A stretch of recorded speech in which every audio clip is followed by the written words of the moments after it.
Today, we're going to be talking about something so fundamental to making sure you actually succeed in improving your communication skills. And that is finding the right advice for you. Yeah, I know that sounds simple, but here's the thing. Most people that are looking for communication advice are looking for the broad, the general tips and tricks that are recommended for everyone. The cookie cutter tips that work in a general sense, but just don't seem to work for you. So stay tuned and we're going to unpack why they're not working and what you can do instead.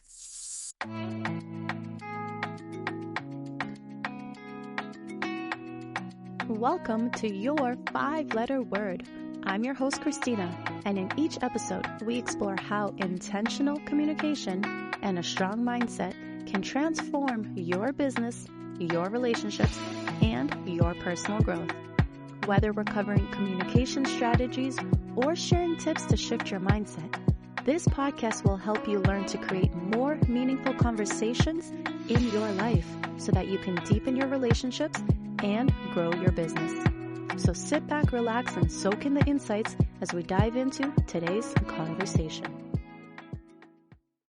When it comes to your communication, the first thing to really understand is that communication is a super broad thing. It's a super broad domain.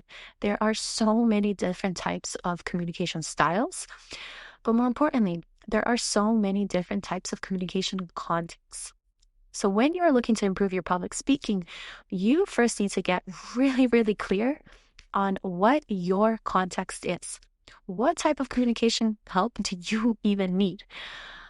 So let me give you an example. Are you someone that is going to be public speaking in the sense that you will be up on stage with 10, 20, 100, 500 people looking at you? Do you need to present in front of a team and you need help with your presentation skills?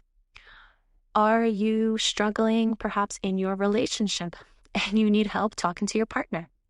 Are you struggling in your business and fighting with your business partner and you need to be able to have those hard conversations around perhaps your finances or things that aren't going well? Are you a coach or someone who works with clients and maybe things aren't going well in your client meetings? Maybe you're having a very hard time leading the meeting. Maybe you're having a very hard time having the client listen to what you're saying or take your advice and see you as the expert. Keeping this in mind, can you see how the general cookie cutter tips that you would get for someone who's public speaking would not be applicable to someone who's trying to convince their client to take their advice? They're just completely different things. It's like if you were going to the gym and you wanted to train, you might go on YouTube, you might go on Google, you might download a fitness app, and then you would be faced with the choices of what type of workout do I want to do? Do I want to do cardio? Do I want to do Pilates? Do I want to do strength training? Do I want to do weightlifting? Do I want to run a marathon? The possibilities are endless. That is the exact same thing with communication advice, communication tips, and communication strategies. So step number 1, keep in mind the specific context that you are looking for support in. Okay? That's step 1. Step 2, find targeted advice that will help you for your situation. So this is where having clarity around what you are having a hard time with, what you're struggling with, what is not going well will help. But that's where you also need clarity on what you want to achieve. If you are someone who is looking for public speaking support and you are going to present on stage in front of a group of 40 of your colleagues, okay, now you know your domain, your context is public speaking. What is it that you are perhaps struggling with a little bit, and what is it that you want to achieve? Are you struggling with anxiety? Are you having a very hard time with your nerves to the point where the nerves may be debilitating and you feel like you just can't even go on stage because your hands are shaking? That needs a specific type of advice. What's the outcome that you're looking for? Do you want to public speak with confidence? Do you want to public speak with clarity and conciseness? Do you want to create the best presentation to supplement the talk that you want to give? What is it that you want? Get clarity on both things so that you're looking for the right advice to help you and the right advice to guide you to the point of where you want to be. Because if you're someone who's looking for public speaking advice, you may read advice about what to do before the presentation. You may read advice about what to do during the presentation. You may read advice about how to be engaging, how to ask hypothetical questions, how to structure your talk to optimize it for the audience. But that may not help you with the nerves. So finding the right advice for you and the right advice for what you want is what will help you streamline the process and make sure that you're getting the right tips for you. Okay, so let's use our other example. Let's say you are working with a client and you're having a very hard time guiding the conversation where perhaps there's no structure, perhaps there's no clarity, perhaps the client keeps asking questions and throwing you off and you just don't know what to do. Okay, that may be the problem. But what is it that you want? Do you want to learn how to structure the conversations? Do you want to learn how to politely tell people no and redirect the conversation? Do you want to learn how to have hard conversations so that in the moment when something comes up, you're able to hold space for your clients and you're able to help them through the thing that keeps triggering the both of you and derailing the meetings? What is it that you want? Get clarity on both things so that you're not only handling the problem, but you're making sure that you get to the right solution that you are actually looking for. Okay? Once you've done step one, once you've done step three is implementation. Not all advice is right for all people. Okay? Everyone has a different learning style. Everyone has different preferences. Everyone has different beliefs, different perspectives, different ideas of what is right, what is wrong, what is a good way of doing something, what is a bad way of doing something. That is okay. There is no one size fits all. At least that's my personal philosophy. Take the advice that you get for your context, for your problem, for the solution that you would like, and try it on for size. Try it and actually give it a go. You see, when we are first trying something new, it's very easy to dismiss it for not working. It's very easy to say, this isn't it. And that's not giving it a fair chance. So before you do that, give it a chance, give it a moment. Try it out more than once. The first time that you try anything new, it's completely normal to experience resistance. It's completely normal to suck at it at first, for it not to go the way that you expected. That doesn't mean that it won't work. It just hasn't worked yet. Think of a child who's learning to ride a bicycle. It's hard. It takes practice. It takes repetition. But it's that will to learn to ride the bicycle. It's that desire to ride the bike that gets them to do it with the repetition, with the practice, with the support. We're no different.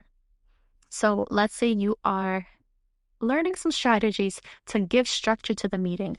You've come up with ways to acknowledge what the client has said and to redirect the conversation the way that you want it to go so that there's structure.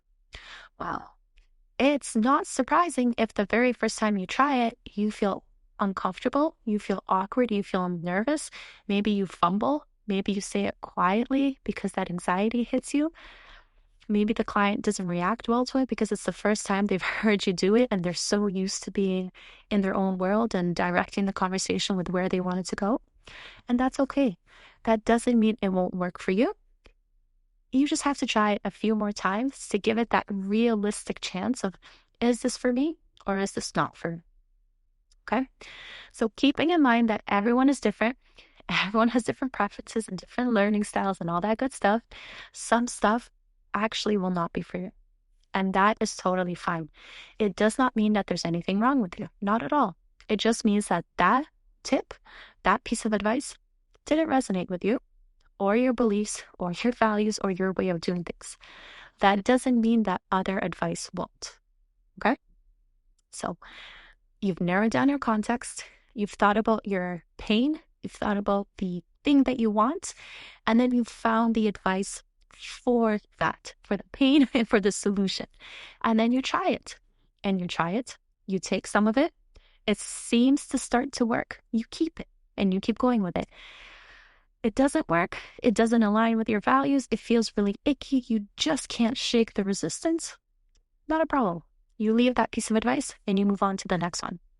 There are so many things that you can do to improve your communication. So please don't limit yourself by thinking there's only one or two strategies that will work. That's just not the case. There's ample out there for you to improve your communication, no matter what context you are facing, no matter what your challenge is, and no matter what outcome you want for yourself. So don't give up prematurely because you are doing yourself a disservice at that point. Persist, stay with it, try something at least 3 to 5 times before you discard it to really give it that fair chance to see whether it was initial resistance, whether it was those initial training wheels you needed to get used to, or whether it's legitimately something that just does not work for you. As an example, many people experience a lot of nerves and anxiety around public speaking, especially when it comes to presenting in front of a group of people. Now, there's a ton of strategies out there for what to do. Some people say to write out a script of the entire presentation and memorize it. Some people say that's the worst thing you should do. Don't ever memorize a script because you will sound robotic and fake. And if you lose your place, you're gone. You can't come back to it. Some people, like myself, recommend a hybrid. Memorize bits and pieces, memorize the key points, practice going out of order so that if someone asks you spontaneous questions and you lose your train of thought, you're able to get back into things. Some people recommend rehearsing 10,000 times in front of the mirror, in front of a camera, in front of your friends, in front of strangers to get those reps in and get rid of the anxiety. Some people recommend deep breathing. Some people recommend jumping around and getting yourself into a peak physical state before the presentation. Some people recommend taking the nerves and the anxiety that you're feeling and telling yourself it's not anxiety, it's excitement. And I can go on. And I hope I've made my point. As you were listening to that list, how many of those things sounded good? How many of those things sounded a little iffy? And how many of those things were just like, I don't even know why that's suggested? That's my point. There's so much advice out there. And there's so much advice out there for you that will work. You just may not have found it yet. And that's okay. Don't give up. Keep looking. Just make sure you narrow down exactly what context you're in, exactly what your challenge is, exactly what solution you want, and then go through the different advice, trying it at least 3 to 5 times to give it a fair shot before you discard it and try something else. If you're aware of what your preferences are, if you're aware of what your learning style is, if you're just aware of what you naturally tend to gravitate to, start with those tips, start with those strategies. You can think of communication advice as a menu, the same way you would at a restaurant. When you sit down at a restaurant, let's say you've never been there before and you look at a menu, what do you naturally tend to gravitate towards? Are you an apps person? Do you like soups and salads and dippables? Are you like a gourmet person? Do you love perhaps the chicken sandwiches and you tend to go for anything chicken related? Do you love trying new things and you go for the things you've never heard before? Do you sort of play it safe? Do you always get the same drink everywhere you go? Who are you? What do you prefer? What are your preferences and your styles and your things that you gravitate to? Start with those, because those are way more likely to work than the tips and advice that you might read and be like, is your initial reaction. Don't start there. Start with something that you read and you go, oh, yes, I can do that. And that's the one that you will start with. Okay? I hope you found this helpful. If you did, like, subscribe, leave me a comment. Let me know what your favorite part of the video was, what your biggest takeaway was. And if you have any requests, any suggestions for future topics, please let me know. I'm happy to accommodate those. And I'll see you in the next video. Take care. Bye. Thanks for tuning in to this episode of Your 5-Letter Word. If you found this episode helpful, please share it with someone who might need to hear it. And as always, I love to hear about your breakthroughs. I'm here to serve your soul a cup of peace and a slice of joy. Until next time, take care.